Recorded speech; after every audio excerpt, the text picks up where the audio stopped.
नमस्कार साथियों, आज हम लोग पढ़ेंगे कक्षा 12वीं के भौतिक विज्ञान के अध्याय 1 में। टॉपिक का नाम है गॉस प्रमेय। पिछले वीडियो में हमने इससे पीछे जितने भी टॉपिक थे उनको कवर किया है, तो आप प्ले लिस्ट में जाकर वहां से उन सभी वीडियो को देख सकते हैं। फिलहाल आज से हम लोग समझते हैं गॉस प्रमेय के बारे में। तो बच्चों, गॉस ने एक प्रमेय दिया था जिसे हम लोग गॉस प्रमेय कहते हैं। और गॉस ने क्या कहा था कि कोई एक बंद पृष्ठ है। क्या बोला था गॉस जी ने कि कोई एक बंद पृष्ठ है और इस बंद पृष्ठ से कोई एक बंद पृष्ठ की कल्पना करते हैं और इस बंद पृष्ठ से होकर गुजरने वाला संपूर्ण विद्युत फ्लक्स, क्या बोला है कि कोई एक बंद पृष्ठ से है और इस पृष्ठ से होकर गुजरने वाला इस पृष्ठ के अभिलंबवत। अब जो विद्युत फ्लक्स होता है वो पृष्ठ के कैसे गुजरता है, अभिलंबवत गुजरता है। तो इस पृष्ठ से अभिलंबवत गुजरने वाला कुल वैद्युत फ्लक्स उस पृष्ठ के अंदर उपस्थित आवेश, उस पृष्ठ के अंदर उपस्थित आवेश, उस पृष्ठ के अंदर जो संपूर्ण आवेश होंगे उनका 1/4 पाई एप्सिलॉन नॉट गुना होता है। फिर से एक बार ध्यान से समझिए, फिर हम लोग इसके थ्योरम को लिखवाते हैं। क्या हमने कहा कि गॉस प्रमेय क्या कहता है कि बच्चों, एक कोई बंद पृष्ठ है और उस बंद पृष्ठ से गुजरने वाला संपूर्ण वैद्युत फ्लक्स के बारे में हमने पीछे वाले वीडियो में बताया है। और क्या होता है वैद्युत फ्लक्स, तो उसका व्यंजक निकालने के लिए भी बताया है। तो आप पीछे जाकर उसको वैद्युत फ्लक्स के बारे में समझेंगे कि वैद्युत फ्लक्स क्या होता है। ठीक है, यहाँ हम लोग समझेंगे केवल गॉस प्रमेय। तो गॉस प्रमेय क्या कहता है कि कोई एक बंद पृष्ठ है और बंद पृष्ठ से होकर गुजरने वाला संपूर्ण वैद्युत फ्लक्स इस पृष्ठ के अंदर उपस्थित कुल आवेश या संपूर्ण आवेश, इस पृष्ठ के अंदर उपस्थित संपूर्ण आवेश का 1/4 पाई एप्सिलॉन नॉट गुना होता है। ठीक है, तो इसको थ्योरम के रूप में हम लोग कैसे लिखेंगे। ठीक, तो गॉस प्रमेय आपको समझ में आ गया होगा। ठीक है, तो इसको लिखेंगे कैसे। तो क्या कहता है गॉस प्रमेय, गॉस प्रमेय कहता है कि किसी बंद पृष्ठ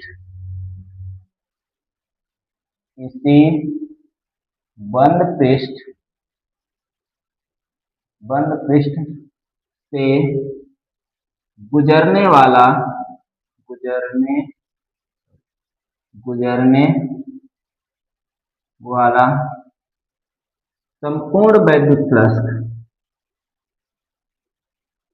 संपूर्ण वैद्युत फ्लक्स फ्लक्स संपूर्ण वैद्युत फ्लक्स उस पृष्ठ पर उपस्थित उस बंद पृष्ठ पर उपस्थित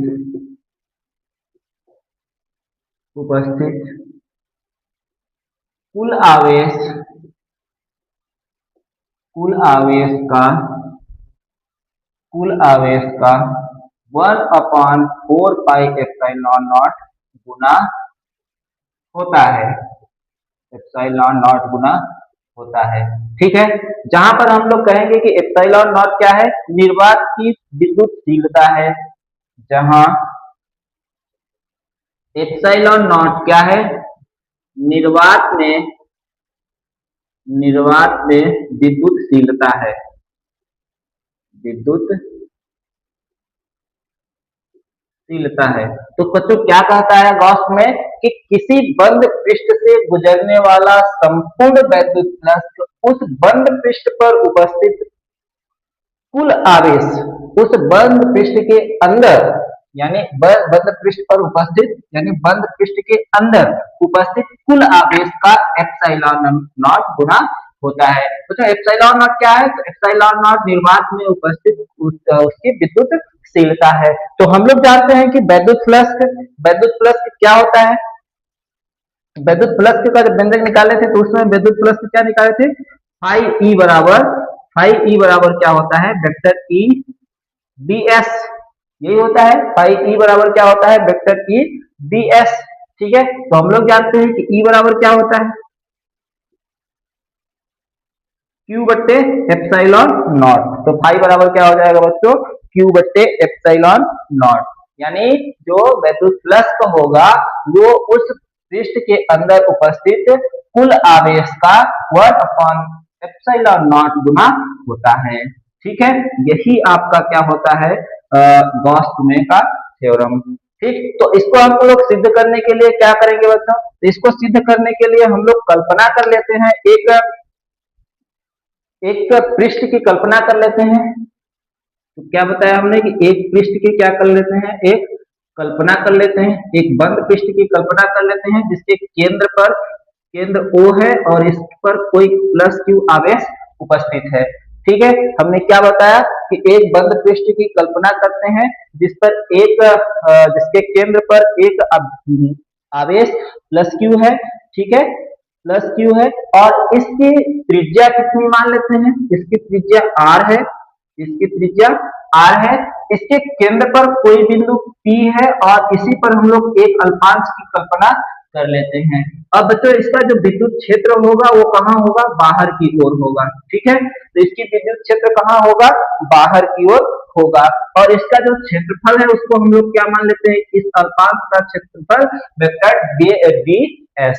ठीक है, तो हम लोग लिखेंगे, माना कि इसको मिटा दें तो आप लोग लिख लीजिएगा इसको। ठीक है, तो अब हम लोग इसका गणितीय व्यंजक पर आते हैं, इसके व्यंजक को कैसे प्राप्त करेंगे। ठीक, उम्मीद करते हैं आपको गॉस का प्रमेय समझ में आ गया होगा। ठीक है, तो इसकी गणितीय व्याख्या पर चलते हैं, इसकी गणितीय व्याख्या।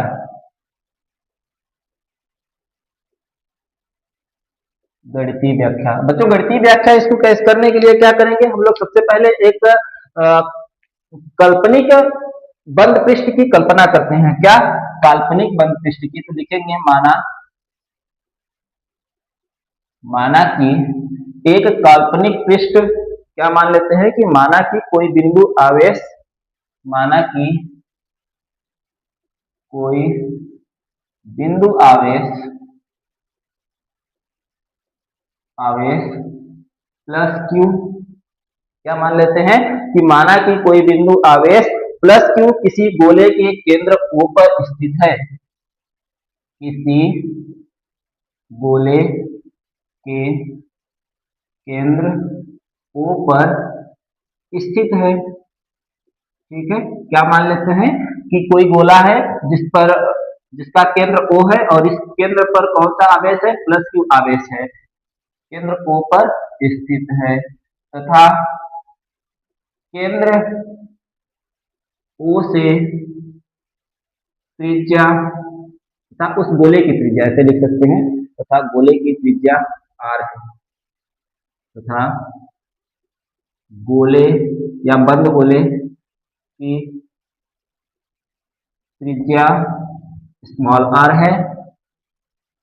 क्या मान लेते हैं कि इसकी त्रिज्या क्या है, स्मॉल r है। गोले के परिधि पर या गोले के पृष्ठ पर, गोले के पृष्ठ पर कोई बिंदु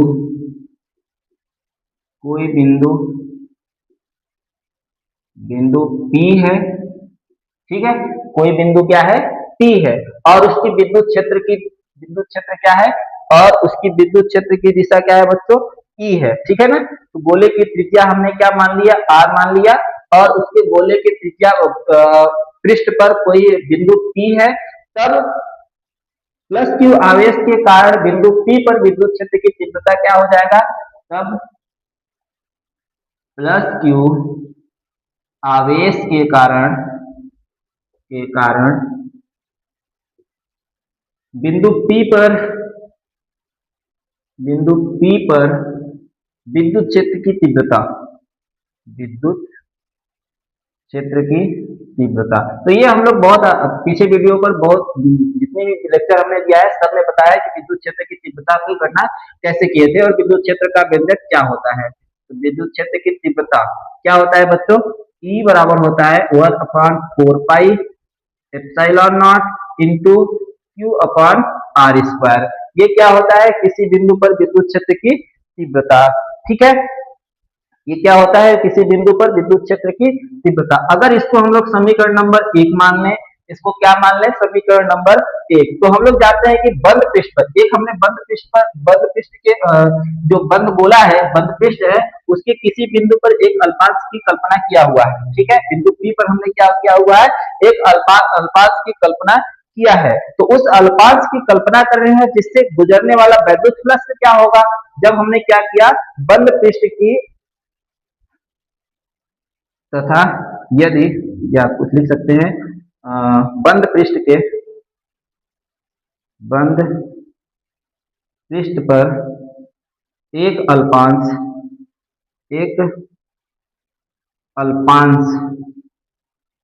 एक अल्पांश ds की कल्पना करते हैं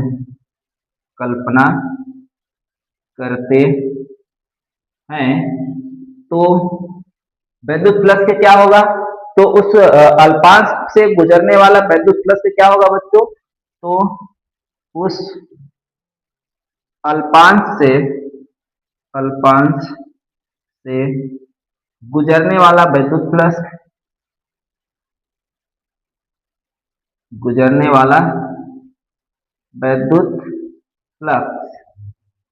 क्या हो जाएगा, वैद्युत फ्लक्स से क्या होता है बच्चों, तो होता है आपका डी फाई ई बराबर क्या हो जाता है, डी फाई ई बराबर वैद्युत फ्लक्स। जब हमने पिछले वीडियो में बताया था तो उसमें बताया था कि वैद्युत फ्लक्स का व्यंजक कैसे आता है। ठीक है, तो डी फाई ई बराबर क्या होता है, वेक्टर ईडीएस, क्या होता है, वेक्टर ईडीएस, या हम लोग क्या कह सकते हैं, ई कॉस थीटा, क्योंकि सदिश, एकांक सदिश और विद्युत क्षेत्र के बीच थीटा कोण बन रहा है, एकांक सदिश और विद्युत क्षेत्र क्या बन रहा है, थीटा कोण बन रहा है। अब यहाँ पर एक चीज ध्यान रखिएगा कि जो विद्युत क्षेत्र की दिशा है वो क्या है, बाहर की ओर। क्यों, क्योंकि यहाँ पर प्लस क्यू आवेश है और प्लस क्यू आवेश के कारण जो विद्युत रेखाएं होंगी वो हमेशा किधर जाएंगी, बाहर की ओर जाएंगी। और जो एकांक सदिश भी है, वो एकांक सदिश भी किधर लग रहा है, उसी रेखा पर बाहर की ओर, तो उसके द्वारा जो बनाया गया कोण है वो कितने डिग्री का होगा, 0 डिग्री का कोण होगा। ठीक है, इसलिए हम लोग यहाँ पर कहेंगे वेक्टर ई बराबर कॉस थीटा ds, क्या कहेंगे, वेक्टर ई बराबर कॉस थीटा ds, या इसी को हम लोग कह सकते हैं क्या, कि vector E ds cos theta. ठीक है, इतनी बात समझ में आ गई। तो हम लोग जानते हैं, अभी क्या बताया कि एकांक सदिश और विद्युत क्षेत्र ई के बीच जो कोण बनता है वो क्या बनता है, क्या लिखेंगे बच्चों, एकांक सदिश व विद्युत क्षेत्र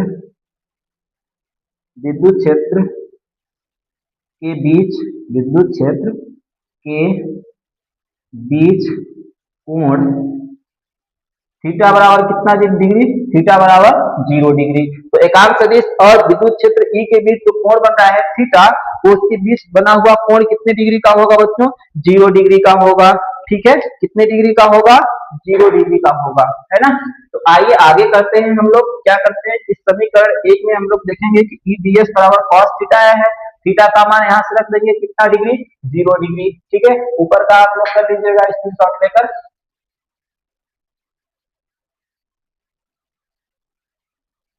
ठीक, आगे देखते हैं बच्चों, तो आगे क्या हो जाएगा आपका,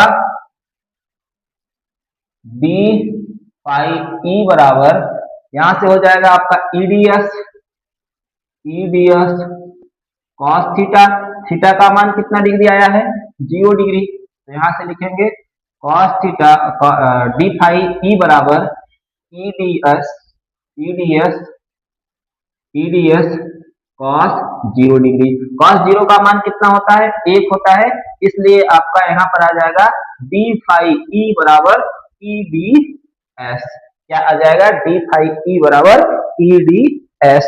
ठीक है, तो यहाँ से आ गया बच्चों कॉस फाई ई बराबर ईडीएस। क्यों, क्योंकि हम लोग जानते हैं कॉस 0 डिग्री का मान कितना होता है, कॉस 0 डिग्री का मान क्या होता है बच्चों, 1 होता है, इसलिए हम लोग cos 0 के जगह पर हमने क्या रख दिया, 1 रख दिया। तो डी फाई ई का मान कितना आ गया आपका, ईडीएस। ठीक, क्योंकि 1 का गुणा ईडीएस के साथ करेंगे तो कितना हो जाएगा, ईडीएस। ठीक है, यहाँ से अब हम लोग देखते हैं कि मान लीजिए, तो हम लोग यहाँ से क्या देखते हैं, समीकरण एक से कि जो ई का मान है इसमें रख देंगे समीकरण नंबर दो में, इसको हम लोग समीकरण नंबर दो मान लेते हैं। इसको क्या मान लें, समीकरण नंबर दो। ठीक, इसको मान लेते हैं समीकरण नंबर दो। ठीक है, आगे देखते हैं।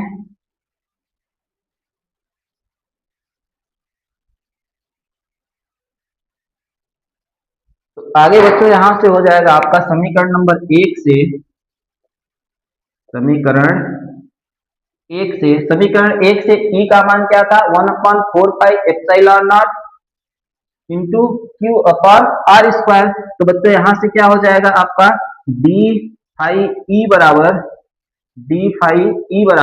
हो जाएगा, ई का मान यहाँ से रख देंगे 1/4 pi epsilon naught into Q upon R square D S. कितना हो जाएगा ये, यहाँ से हम लोग ई के जगह पर क्या रख देंगे, ई का मान तो हो जाएगा 1/4 pi epsilon naught Q upon R square. क्या इतनी बात आपको क्लियर हुई? तो बिल्कुल, इसको नाम दे देते हैं हम लोग समीकरण नंबर तीन। इसको नाम दे देते हैं समीकरण नंबर तीन। तो बच्चों आगे देखते हैं, अगर समीकरण तीन में हम देखते हैं, अतः हम लोग मान लेते हैं कि गोले के पृष्ठ से गुजरने वाला संपूर्ण वैद्युत प्लस क्या होगा।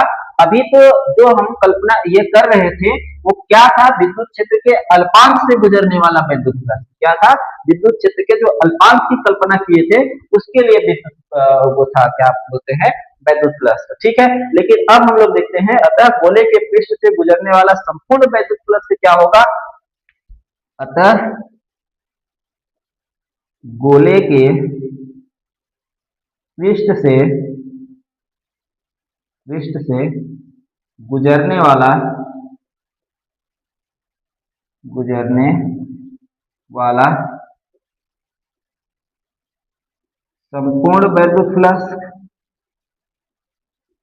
संपूर्ण वैद्युत फ्लक्स क्या हो जाएगा बच्चों, यहाँ से संपूर्ण वैद्युत फ्लक्स निकालेंगे तो क्या हो जाएगा, फाई ई बराबर, संपूर्ण निकालते हैं इसलिए उसका करते हैं इंटीग्रल। तो संपूर्ण वैद्युत फ्लक्स क्या हो जाएगा, integral D E D phi E, क्या हो जाएगा, डी फाई ई। ठीक है, ये तो केवल आपका एक था अल्पांश के लिए, अल्पांश से गुजरने वाला क्या था, वैद्युत फ्लक्स। लेकिन जब हम निकालेंगे इस पूरे गोले से गुजरने वाला संपूर्ण वैद्युत फ्लक्स क्या हो जाएगा, फाई ई बराबर डी फाई ई। ठीक है, तो समीकरण तीन से हम लोग समीकरण चार में इसको अगर मान लें हम लोग समीकरण नंबर चार, तो बच्चों समीकरण तीन से डी फाई ई का मान समीकरण चार में रखने पर ऊपर का मिटा दे क्या, तो बिल्कुल ऊपर का मिटाने से हम लोग देखते हैं, अगर ऊपर का मिटाएं, इसको भी मिटा सकते हैं, अच्छा रहने दो अभी। ठीक, तो क्या हो जाएगा यहाँ से, समीकरण तीन से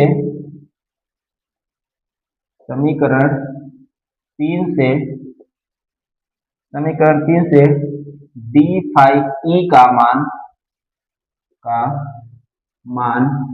समीकरण चार में रखने पर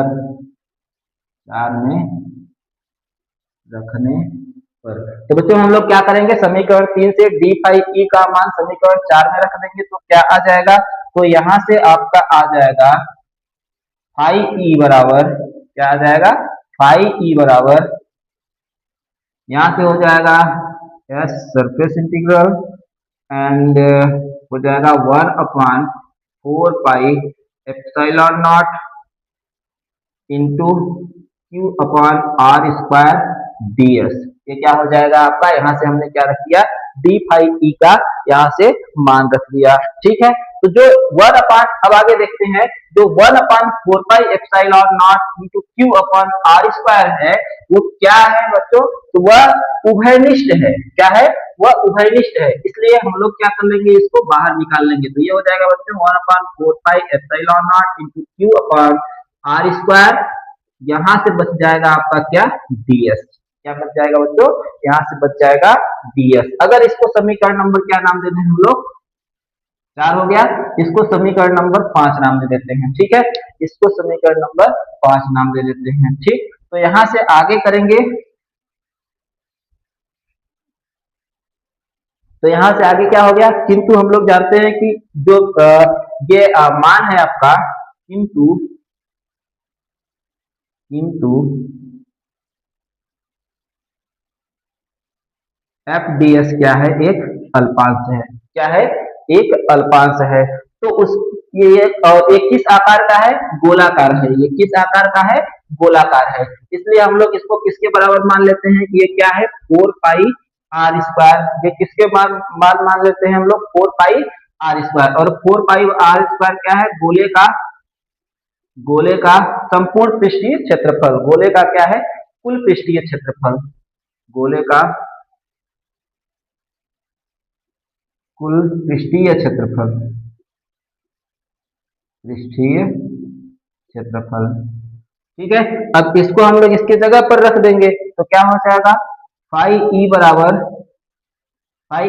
हो जाएगा आपका 1/4 pi epsilon naught into Q upon R square. अब यहाँ पर गुणे में हम लोग क्या रखते हैं, 4 पाई r स्क्वायर। क्या रखते हैं, 4 पाई r स्क्वायर। यहाँ ध्यान से देखिएगा तो यहाँ से 4 पाई कैंसिल हो गया, आर स्क्वायर से आर स्क्वायर कैंसिल हो गया। तो बच्चों क्या बच गया यहाँ से, तो यहाँ से बच गया हमारा फाई ई बराबर, एक बचा ऊपर में क्यू, नीचे बच गया एप्सिलॉन नॉट। नीचे क्या बच गया, एप्सिलॉन नॉट। क्या आपको यह बात समझ में आ गई कि संपूर्ण वैद्युत फ्लक्स जो होता है वो पृष्ठ पर उपस्थित कुल आवेश के 1/एप्सिलॉन गुना होता है। यही आपका क्या कहलाता है, गॉस प्रमेय। यही क्या कहलाएगा बच्चों, यही गॉस का प्रमेय कहलाता है। यही गॉस का प्रमेय है, गॉस का प्रमेय है। ठीक है, एक एक चैप्टर हम लोग पढ़ेंगे एक एक वीडियो में, तो बहुत अच्छे से कवर हो जाएगा। बड़ा वीडियो भी नहीं लगेगा, आपको भार जैसा भी नहीं लगेगा, और आसानी से हम लोग एक एक चैप्टर को, एक एक टॉपिक को आसानी से कवर करते चलेंगे। उम्मीद करते हैं तो आपको गॉस प्रमेय अच्छे से समझ में आ गया होगा। ठीक है, तो आज के लिए हम लोग इतना ही रखते हैं। आगे मिलेंगे नेक्स्ट वीडियो में नेक्स्ट टॉपिक के साथ। जय हिंद।